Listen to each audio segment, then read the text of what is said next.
Allez, on arrive à la période des fêtes de fin d'année. On va faire un tuto, je pense, qui va être important pour plusieurs personnes.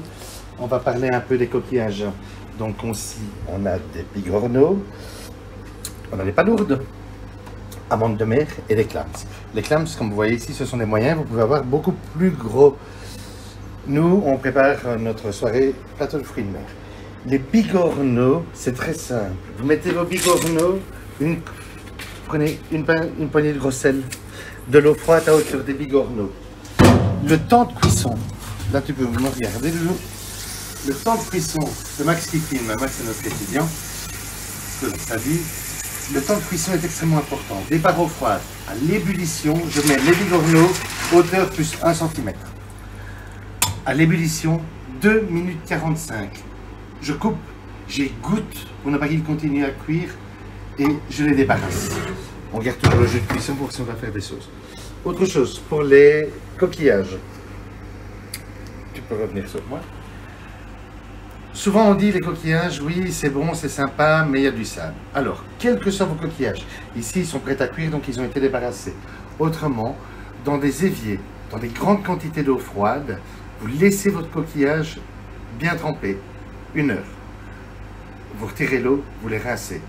Vous refaites l'opération 3 fois de suite, 3 fois 1 heure. Ce temps est important parce que c'est le seul moyen de dégorger complètement le coquillage afin d'avoir quelque chose qui est tout à fait bien débarrassé de sable, vous n'avez plus d'impureté, donc vous n'aurez pas de coquillage qui craque. On garde toujours le jus de cuisson, mais ça on en parle après, on se revoit tout de suite.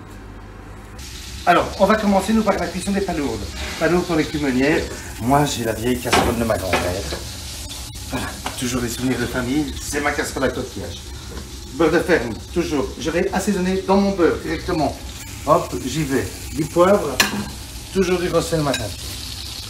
Je ne commence pas à faire des courbouillons et des machins. Je vais juste mettre une poignée de céleri. Parce que le céleri marche très bien avec le coquillage. Et je vais mettre doucement et délicatement.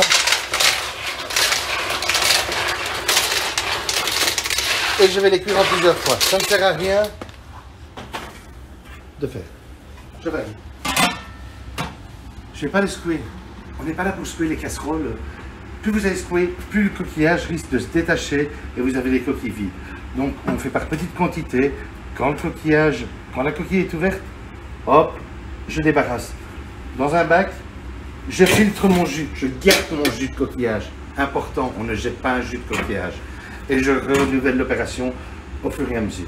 Mes bigorneaux sont prêts, j'allume. Donc là, on se revoit dans 2 minutes 45 après l'ébullition. Ok, on y va. Alors là, regardez, première cuisson.